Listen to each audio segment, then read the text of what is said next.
You're one bad day away from collapse. One critical email. One unexpected bill. One person's opinion. That's all it takes for your entire world to feel like it's falling apart. And you know what the worst part is? You've been trying. You've been reading the books, watching the videos, repeating the affirmations. I am strong. I am resilient. I can handle anything. But when reality hits, when the pressure actually comes, you fold like a cheap tent in a hurricane. This isn't about motivation. You don't need another inspiring speech. You need something deeper. Something that changes who you are at the core. Let me tell you about Marcus. Marcus is 28. On paper, he's doing fine. Decent job. Lives alone. Pays his bills. To everyone around him, he's got it together. But inside? Inside, Marcus is barely holding on. Every morning feels like preparing for battle. Every notification sends a spike of anxiety through his chest. Every challenge feels like proof that he's not enough. 3 months ago, Marcus got passed over for a promotion. He'd worked late nights, sacrificed weekends, did everything right. Someone else got it. Someone less qualified. Marcus smiled, nodded, said congratulations like he was supposed to. Then he went home and couldn't get out of bed for 2 days. 2 months ago, his girlfriend left. Said he was emotionally unavailable. Said she felt like she was walking on eggshells around his moods. Said she needed someone stronger. Marcus didn't argue. Deep down, he knew she was right. Last month, his car broke down. A minor repair. $300. Marcus had the money, but the unexpected expense sent him spiraling. He stopped eating properly. Stopped going to the gym. Started doom scrolling until 3 in the morning, comparing his life to everyone else's highlight reel.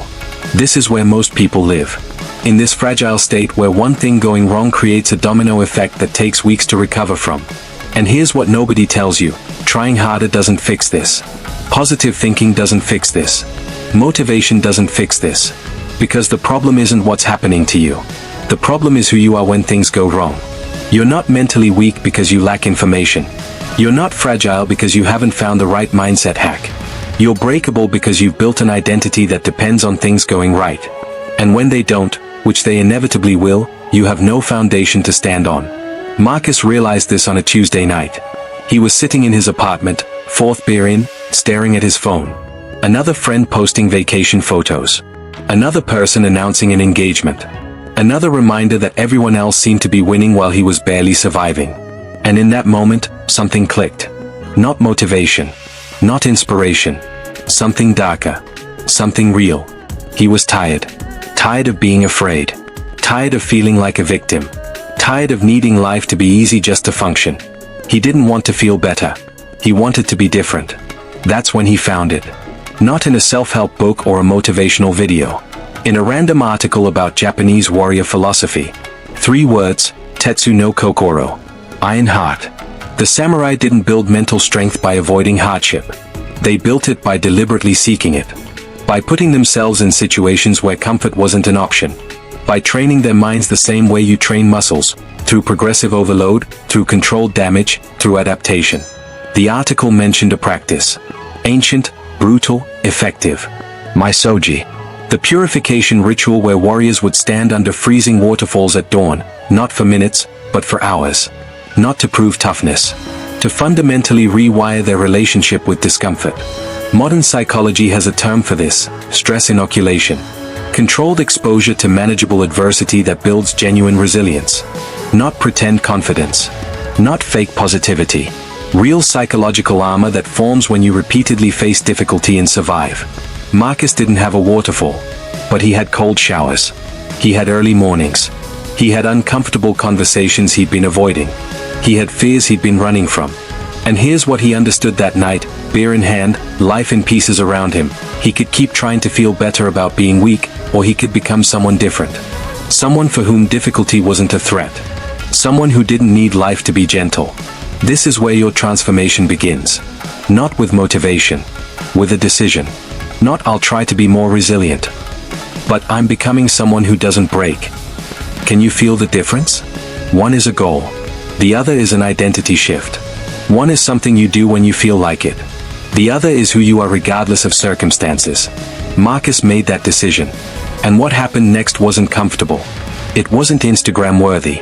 It wasn't a montage of easy wins set to inspiring music. It was brutal. It was necessary. And it worked. Because here's the truth they don't tell you in the self-help books. You don't build mental resilience by protecting yourself from difficulty. You build it by changing what difficulty means to you. By transforming your relationship with adversity from something that happens to you into something that happens for you. The question isn't whether hard things will come. They will. They already are. The question is, who are you when they arrive? Are you someone who breaks?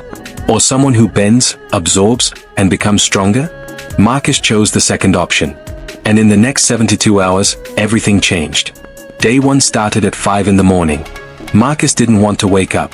Every part of him screamed to stay in bed, to hit snooze, to give himself just 5 more minutes. This is the moment. This is where most people fail. Not in the big dramatic challenges, but in the small unremarkable ones. The ones nobody sees. The ones that don't matter except they matter more than anything. He got up anyway. Cold shower. Not lukewarm. Not gradually getting colder. Fully cold from the start. 30 seconds felt like 30 minutes. His body went into shock. His mind screamed at him to stop. Every instinct told him this was unnecessary, that he was crazy, that there was no point to voluntary suffering. He stayed anyway. 60 seconds. 90. 2 minutes. His breathing became controlled. Not calm, controlled. There's a difference. Calm is the absence of stress. Controlled is the presence of discipline despite stress. One is a feeling. The other is a choice. When he got out, something was different. Not in his circumstances. In him. He'd done something uncomfortable and survived. More than survived. He'd proven to himself that discomfort wasn't dangerous. That he could feel every part of him wanting to quit and choose to stay anyway. This is the foundation. This is where mental resilience actually begins. Not in philosophy. In action. In small repeated moments where you choose who you're becoming over what you're feeling. Marcus went to work. Same job. Same desk. Same people who got promoted instead of him. But he walked in different. Not because anything changed externally. Because he'd already won before he arrived. He'd already faced voluntary difficulty. Everything else was just circumstance. His boss gave him feedback. Critical, unnecessary, borderline disrespectful. The old Marcus would have internalized it, spiraled, spent the entire day replaying it in his head. This Marcus listened, nodded, and let it pass through him like water through a net. Not because he didn't care. Because he wasn't building his identity on someone else's opinion anymore. He was building it on what he did when nobody was watching. On cold showers at 5 in the morning. On choices that only he knew about. This is the shift. This is what changes everything. You stop deriving your sense of self from external validation and start building it from internal discipline. And when you do that, criticism loses its power. Failure loses its sting. Setbacks become data points instead of identity threats. Day 2, Marcus added something else. After work, instead of going home to comfort, he went to the gym. Not a normal workout. The kind that makes you question why you're doing this. The kind where the last 3 representatives feel impossible and you do them anyway. Progressive overload. The same principle that builds muscle builds mind. You don't get stronger by staying comfortable. You get stronger by systematically increasing what you can handle. He called his ex-girlfriend. Not to get back together. To have the uncomfortable conversation he'd been avoiding. To acknowledge his part. To apologize without expecting forgiveness. To face the pain of accountability instead of hiding in victimhood. She didn't forgive him. Didn't matter. He wasn't doing it for her response. He was doing it because avoiding difficult conversations is a form of weakness. Because comfortable lies are more dangerous than uncomfortable truths. Because you can't build genuine resilience while running from reality. Day 3, Marcus did something radical. He made a list of every fear he'd been avoiding. Every difficult thing he'd been postponing. Every conversation, every challenge, every situation where he'd chosen comfort over growth. Then he scheduled them. 1 per day for the next 30 days. Not eventually. Specifically. With dates and times. Because intentions mean nothing. Scheduled action means everything. Ask for a raise. Join a public speaking group. Have the conversation with his father he'd been avoiding for 5 years. Sign up for that competition. Post that vulnerable content. Reach out to that person who intimidates him. Delete the escape mechanisms. Cancel the subscriptions that enable avoidance. Put money on the line. Create stakes. Make retreat more painful than advance. This is what separates people who talk about resilience from people who embody it. This is the difference between consuming content about mental strength and actually building it. Information without implementation is just entertainment. Knowledge without application is just noise. Marcus wasn't special. He didn't have advantages you don't have. He wasn't naturally tougher or genetically more resilient. He just made a decision and backed it with action. And action, repeated consistently, becomes identity. Here's what happened over the next 4 weeks. He didn't become invincible. He got rejected 3 more times. His car broke down again. He had panic attacks. He had moments where every part of him wanted to quit, wanted to go back to comfortable numbness, wanted to stop choosing difficulty. But something was different. The rejection didn't destroy him. The setbacks didn't spiral him. The anxiety didn't control him. Not because he felt better. Because he was becoming someone different. Someone who expected difficulty. Someone who prepared for it.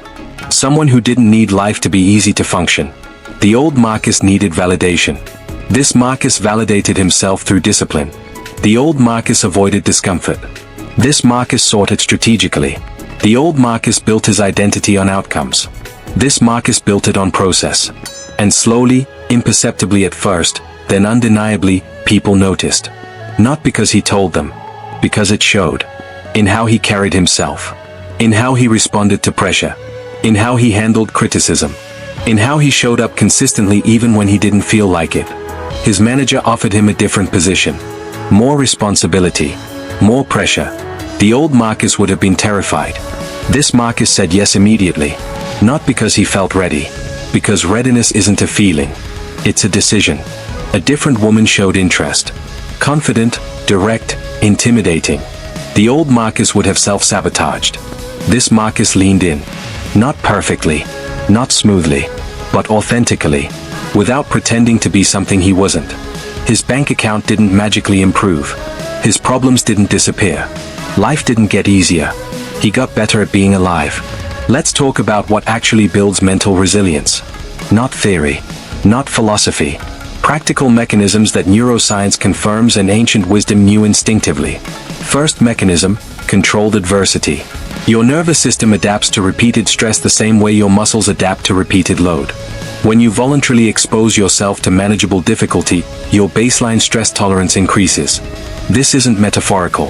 This is measurable neurological adaptation. The amygdala, your brain's fear center, literally becomes less reactive. The prefrontal cortex, your decision-making center, develops stronger regulatory control. The vagus nerve, your body's calming system, becomes more responsive. This is stress inoculation theory, validated by decades of research in military psychology, athletic performance, and trauma therapy. But here's the critical part: the adversity must be voluntary and progressive. Random suffering doesn't build resilience. Overwhelming trauma doesn't build resilience. Controlled, deliberate, incrementally increasing challenge builds resilience. Marcus understood this intuitively. Cold showers weren't about being cold. They were about training his mind to stay present and controlled when every instinct screamed to escape. Heavy deadlifts weren't about muscle. They were about learning that maximal effort doesn't kill you. Difficult conversations weren't about resolution. They were about proving that discomfort is survivable. Each repetition reinforced a new belief: I can handle this. Not as an affirmation, as an evidence-based conclusion. Second mechanism, cognitive reframing. This is where most people get it wrong. They think positive thinking means denying difficulty. It doesn't. It means changing what difficulty signifies. When Marcus got rejected for that promotion, his initial thought was, I'm not good enough. That's a fixed identity statement. It makes failure mean something permanent about who he is. After the transformation, when he got rejected again, his thought was, this didn't work. What's next? That's a dynamic process statement. It makes failure mean something temporary about what he tried. Can you feel the difference? One interpretation makes you a victim of circumstance. The other makes you an agent of experimentation. One creates helplessness. The other creates agency. This is cognitive behavioral therapy in action. Not fake positivity. Accurate interpretation. Failure isn't evidence of inadequacy. It's feedback about approach. Criticism isn't proof of worthlessness. It's data about perception. Pain isn't punishment. It's information. Marcus didn't learn this from a therapist. He learned it from doing hard things and reflecting on them. From journaling after each difficult experience. From asking, what did this teach me? Instead of, why does this always happen to me? Third mechanism, identity integration. This is the deepest level. This is where temporary changes become permanent transformation. You can do cold showers for discipline. You can do hard workouts for fitness. You can have difficult conversations for resolution. But if you're doing them as separate activities, as things you do, they remain fragile. The moment life gets busy or motivation drops, they disappear. Marcus made them who he was. Not I do hard things. But I am someone who does hard things. Not I handled that well. But I am someone who handles difficulty well. Not I didn't quit today. But I am not a quitter. This is identity-level integration. When resilience becomes part of your self-concept, it stops requiring motivation. You don't need to feel like being disciplined. You just are disciplined. The same way you don't need motivation to brush your teeth. It's just what you do because it's who you are. James Clear talks about this in Atomic Habits. Charles Duhigg discusses it in The Power of Habit. Every major framework for sustainable change recognizes this truth. Behavior follows identity more reliably than identity follows behavior. So how do you actually build this? How do you go from knowing about resilience to embodying it? 4 non-negotiable practices. Practice 1, daily voluntary discomfort. Every single day, do something uncomfortable on purpose. Cold exposure. Physical challenge. Social risk. Creative vulnerability. Financial investment in yourself. The specific activity matters less than the consistency. You're training your nervous system to stop treating discomfort as danger. Practice 2, systematic exposure to feared situations. Make the list Marcus made. Everything you're avoiding because it makes you anxious. Then face them systematically. Not recklessly. Strategically. Start with manageable fear. Build to bigger fear. Each successful exposure recalibrates your threat detection system. Practice 3, reflective integration. After each difficult experience, process it. Journal. Voice memo. Conversation with someone you trust. Ask 3 questions. What happened? What did I learn? Who am I becoming? This converts experience into wisdom. This is how random events become meaningful growth. Practice 4, commitment devices. Make your resilience building non-optional. Pay for the gym membership upfront. Sign up for the competition before you're ready. Tell people what you're doing. Put money on the line. Create stakes that make retreat more painful than advance. Willpower is finite. Structure is permanent. Marcus did all 4. Not perfectly. Not without setbacks. But consistently enough that after 90 days, he wasn't the same person. Not because his circumstances changed. Because his capacity changed. He could handle more. Stress that would have destroyed him 3 months earlier now barely registered. Criticism that would have spiraled him into depression now informed his next move.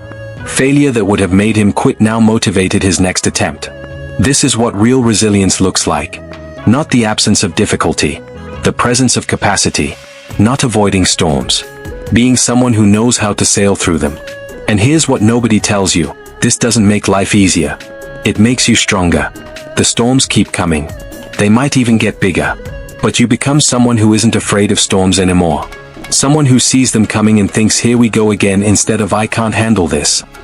The Japanese have another concept beyond Tetsu no Kokoro. Mushin.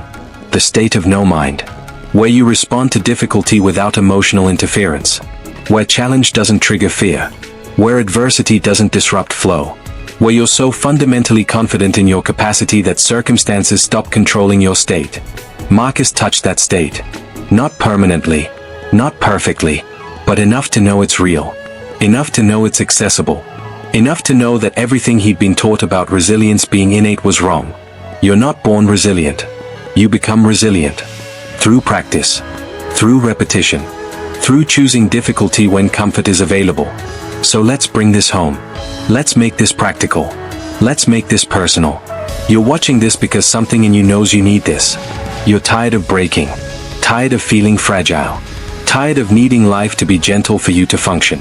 You want to be stronger. Not temporarily. Not surface level. Genuinely, deeply, permanently stronger. Here's your roadmap. Here's exactly what you do starting tomorrow morning. 5 a.m. Non-negotiable. Not because there's magic in the time. Because doing hard things when nobody's watching builds the foundation for doing hard things when everybody's watching. Set the alarm across the room. When it goes off, count backward from 5. 5, 4, 3, 2, 1. Move. Don't negotiate. Don't consider. Move. Cold shower. 2 minutes minimum. Not warm to cold transition. Cold immediately. Full immersion. When your body screams to get out, control your breathing. Box breathing. 4 count in. 4 count hold. 4 count out. 4 count hold. Repeat. Your mind will panic. Your breath stays controlled. This is the training. This is where you build the gap between stimulus and response. Then write. 3 questions. What's one difficult thing I'm avoiding? Why am I avoiding it? When specifically will I face it? Not eventually. A date. A time. A commitment. Schedule it like a doctor's appointment. Make it non-negotiable. Do this for 30 days straight. Not 29. 30. Because consistency builds identity. Because your brain needs repetition to rewire. Because discipline isn't a feeling, it's a practice. But here's what's going to happen. Around day 7, you'll feel great. Momentum. Progress. Confidence. You'll think you've got this. Then around day 12, everything will feel pointless. The novelty wears off. The discomfort doesn't. This is where most people quit. This is the filter. This is where you prove whether this is real or just another thing you tried. Push through day 12. Get to day 14. Because on the other side of that resistance is where actual transformation lives. Not in the motivated beginning. In the unglamorous middle. Marcus hit this wall on day 13. Woke up exhausted. Didn't want the cold shower. Didn't see the point. Had a moment of why am I doing this to myself? This is the moment. This is everything. He got in the shower anyway. Not because he felt like it. Because he decided who he was 3 days ago, and that person doesn't quit based on feelings. That's the difference. That's the entire game. Amateurs do things when they feel like it. Professionals do things especially when they don't feel like it. Amateurs let emotions dictate actions. Professionals let decisions dictate actions regardless of emotions. Now here's the part that makes this permanent. Community. Accountability. Stakes. Tell 3 people what you're doing. Not for validation. For commitment. When you go public, retreat becomes harder. When people know, inconsistency becomes visible. Use social pressure constructively. Find one person doing something similar. Not someone who'll enable your excuses. Someone who'll call you out. Someone who's also building resilience. Check in daily. Share what you did. Share what you struggled with. Share what you're doing next. Put money on it. Stick K, Beeminder, any commitment contract platform. Make failing expensive. Not cripplingly expensive. Uncomfortable enough that you'd rather do the hard thing than lose the money. This isn't about lacking internal motivation. This is about being smart. This is about using every tool available to ensure you become who you're trying to become. 6 months from now, you'll be unrecognizable. Not to other people necessarily. To yourself. You'll face situations that would have destroyed the current you, and you'll handle them like they're routine. Not because you're pretending. Because you actually built the capacity. 1 year from now, people will start asking what changed. They won't be able to identify it. You just seem more solid. More present. More unshakable. And you'll know exactly what changed. Not your circumstances. Your relationship to circumstances. Marcus is 18 months into this now. He got the promotion. Different company, better role. He's in a relationship. Healthier one. With someone who respects strength instead of enabling weakness. His bank account is better. Not because money magically appeared. Because capable people create value and value creates money. But none of that is why he continues the practices. He continues because he knows who he becomes without them. He knows how quickly the old patterns return if he stops choosing difficulty. He knows that resilience isn't a destination. It's a practice. A daily practice. A permanent practice. This is your invitation. Not to try harder. To become different. Not to feel better about being weak. To actually become strong. Not through magic. Through method. Through repetition. Through showing up when you don't want to. Through choosing who you're becoming over what you're feeling. The cold shower is waiting. The difficult conversation is waiting. The challenge you've been avoiding is waiting. They're not going to get easier. You're going to get stronger. But only if you start. Tomorrow morning, 5 a.m. You know what to do.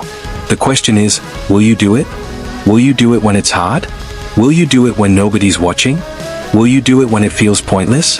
Because that's where this is won or lost. Not in the inspired moments. In the unglamorous ones. Marcus made the choice. And it changed everything. Not overnight. Gradually. Then suddenly. One cold shower at a time. One difficult conversation at a time. One day of showing up when he didn't want to at a time. Now it's your turn. Who are you becoming? Not who do you want to be. Who are you actively becoming through your daily choices? Because 12 months from now, you'll arrive. The question is where? Stronger or same? Growing or stagnant? Resilient or fragile? The answer is being written right now. In what you do tomorrow morning. In whether you choose comfort or growth. In whether you become someone different or stay someone familiar. Build your iron heart. The world needs people who don't break. Be one of them.